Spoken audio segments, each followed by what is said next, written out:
नमस्कार। आज हम वसीयत यानी विल पर थोड़ी गहराई से बात करेंगे और हमारा मकसद है इसकी अहमियत को समझना, सिर्फ कानूनी तौर पर नहीं बल्कि व्यवहारिक रूप से भी। हाँ, क्योंकि अक्सर लोग इसे टालते रहते हैं, सोचते हैं बाद में कर लेंगे। शुरू करते हैं, ये वसीयत असल में है क्या चीज?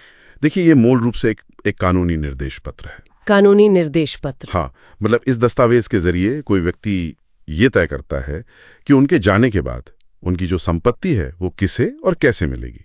ये उनकी आखिरी इच्छा का कह सकते हैं आधिकारिक रूप। इसका एक बड़ा मकसद सिर्फ संपत्ति बांटना नहीं है। नहीं, बिल्कुल नहीं। बल्कि ये भी है कि बाद में परिवार में झगड़े ना हो। सही बात है, झगड़ों को रोकना एक बहुत बड़ा उद्देश्य है इसका। सुनने में तो ये बहुत सीधा लगता है, पर असलियत में कितना कारगर होता है ये?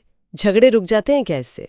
देखिए, कोई भी दस्तावेज ना वो 100% गारंटी तो नहीं दे सकता। हाँ, ये तो है। लोग तो वसीयत को भी चुनौती दे सकते हैं अदालत में, लेकिन हाँ, एक साफ सुथरी सही तरीके से बनी वसीयत वो विवाद की गुंजाइश को बहुत बहुत कम कर देती है। अच्छा। ज्यादातर झगड़े होते हैं जब बातें स्पष्ट ना हो या कुछ अधूरा रह गया हो।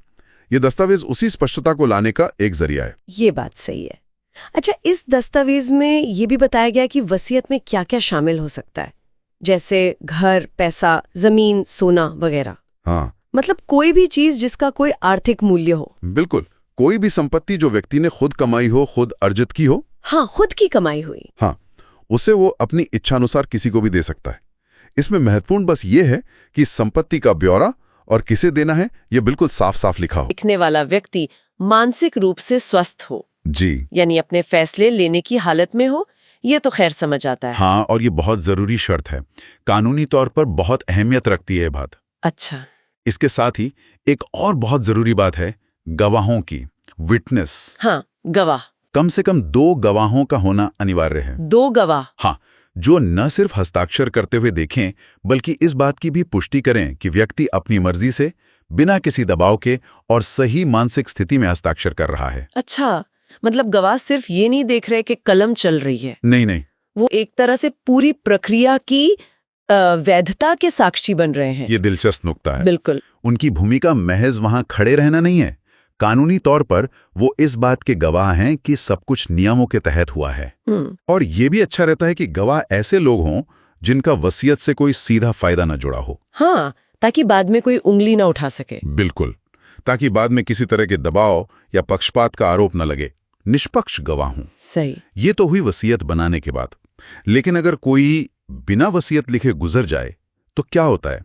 फिर सरकारी कानून लागू होते हैं। धी, और यहीं अक्सर समस्याएं शुरू होती हैं। अच्छा, कैसे? क्योंकि हर धर्म और समुदाय के लिए उत्तराधिकार के अपने अलग कानून हैं, जिन्हें सक्सेशन लॉज कहते हैं। हाँ, सुना है। वो कानून तय करते हैं कि संपत्ति कैसे बटेगी।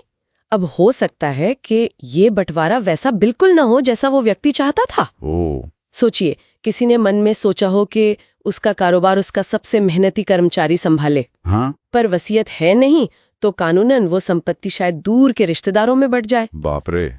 इससे तो रिश्तों में तनाव आना बिल्कुल स्वाभाविक है। बिल्कुल, बहुत तनाव आता है। संपत्ति के लिए नहीं हुआ फिर। नहीं, बिल्कुल नहीं। ये तो रिश्तों को बचाने के लिए भी है। निश्चित रूप से ये भविष्य में अपने प्रियजनों को न सिर्फ कानूनी भागदौड़ और बेकार के खर्च से बचाता है। हाँ, वो तो है ही। बल्कि आपसी मनमुटाव और जो कड़वाहट आ जाती है रिश्तों में, उससे भी बचाता है। ये एक तरह से कह सकते हैं कि अपने परिवार के लिए आखिरी तोहफा हो सकता है, स्पष्टता और शांति का। सही कहा आपने। बिल्कुल सही। तो कुल मिलाकर ये दस्तावेज हमें याद दिलाता है कि वसीयत सिर्फ एक कानूनी प्रक्रिया नहीं है। नहीं, ये अपनी जिम्मेदारियों को पूरा करने और भविष्य में अपने लोगों की जिंदगी आसान बनाने का एक तरीका भी है। हाँ, संक्षेप में यही इसका सार है। ये आपकी मेहनत की कमाई को आपकी इच्छानुसार सही जगह पहुंचाता है और सबसे जरूरी, जैसा आपने कहा, रिश्तों की डोर को मजबूत बनाए रखने में मदद करता है। वाकई। इस सब के बाद एक सवाल मन में आता है। कई बार हम सोचते हैं कि अरे अभी क्या जरूरत है, सब ठीक तो चल रहा है ना परिवार में। हाँ, ये सोच आम है। पर क्या ये सोचना जरूरी नहीं कि आज उठाया गया स्पष्टता का एक छोटा सा कदम भविष्य में उन रिश्तों को कितना सहज और सुलझा हुआ रख सकता है जिन्हें हम शायद सबसे ज्यादा अहमियत देते हैं?